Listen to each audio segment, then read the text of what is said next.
ದೀಪಾವಳಿ ಎಲ್ಲರ ಬದುಕಲ್ಲಿ ಬೆಳಕನ್ನು ತುಂಬಿಸುವಂಥ ಹಬ್ಬ ಆಗಿರುತ್ತೆ. ಆದರೆ ಅಲ್ಲೊಂದು ಪಟ್ಟಣದಲ್ಲಿ ದೀಪಾವಳಿಯನ್ನೇ ಆಚರಿಸೋದಿಲ್ಲ. ಹೌದು, ನಾನು ಮಾತಾಡ್ತಾ ಇರೋದು ಕರ್ನಾಟಕ ಜಿಲ್ಲೆಯಲ್ಲಿರುವಂಥ ಮೇಲುಕೋಟೆ ಅನ್ನೋ ಒಂದು ಪಟ್ಟಣದ ಬಗ್ಗೆ. ಇಲ್ಲಿಯ ಜನರು ಈ ಹಬ್ಬದ ದಿನವನ್ನು ದುಃಖದ ದಿನವನ್ನಾಗಿ ನೆನಪಿಸ್ಕೊಳ್ತಾರೆ.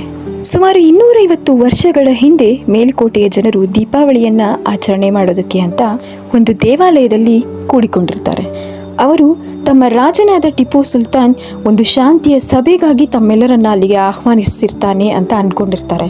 ಆದರೆ ಅದು ಒಂದು ಮೋಸದ ಜಾಲವಾಗಿತ್ತು ಅಂತ ಅವರಿಗೆ ತಿಳಿದೇ ಇರೋದಿಲ್ಲ. ಅಷ್ಟು ಹೊತ್ತಿಗಾಗಲೇ ಸುಲ್ತಾನನ ಸೈನಿಕರು ತಮ್ಮ ಆಯುಧಗಳೊಂದಿಗೆ ಹಾಗೆ ಆನೆಗಳೊಂದಿಗೆ ದೇವಾಲಯವನ್ನ ಸುತ್ತುವರೆದಿರ್ತಾರೆ. ಮಹಿಳೆಯರು, ಪುರುಷರು, ಮಕ್ಕಳು ಅಂತ ಕೂಡ ನೋಡದೆ ಅವರೆಲ್ಲರನ್ನು ದೇವಾಲಯದಿಂದ ಆಚೆಗೆ ಎಳೆದೊಯ್ತಾರೆ. ಯುದ್ಧದ ಆನೆಗಳ ಕಾಲಿನಿಂದ ಇವರೆಲ್ಲರನ್ನು ತುಳಿಸಿ ಕೊಲ್ಲಲಾಗಿತ್ತು.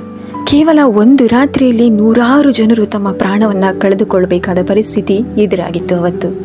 ಆ ಭೀಕರ ಘಟನೆಯಲ್ಲಿ ಬದುಕುಳಿದ ಕೆಲವರು ಆ ನೋವನ್ನು ಎಂದಿಗೂ ಮರೆತಿಲ್ಲ. ಅವರೆಲ್ಲರಿಗೂ ದೀಪಾವಳಿ ಎಂದರೆ ಅಷ್ಟು ದುಃಖ ತಂದ ರಾತ್ರಿಯಾಗಿತ್ತು. ಅಷ್ಟು ದುಃಖ ತಂದ ರಾತ್ರಿಯನ್ನು ಅವರು ಎಂದಿಗೂ ಆಚರಿಸಬಾರದು ಅಂತ ತಮ್ಮಲ್ಲೇ ನಿರ್ಧಾರವನ್ನು ಕೂಡ ಮಾಡಿಕೊಂಡ್ರು. ಆ ಪ್ರಮಾಣ ಇಂದಿಗೂ ಮುಂದುವರಿಕೊಂಡೇ ಬಂದಿದೆ.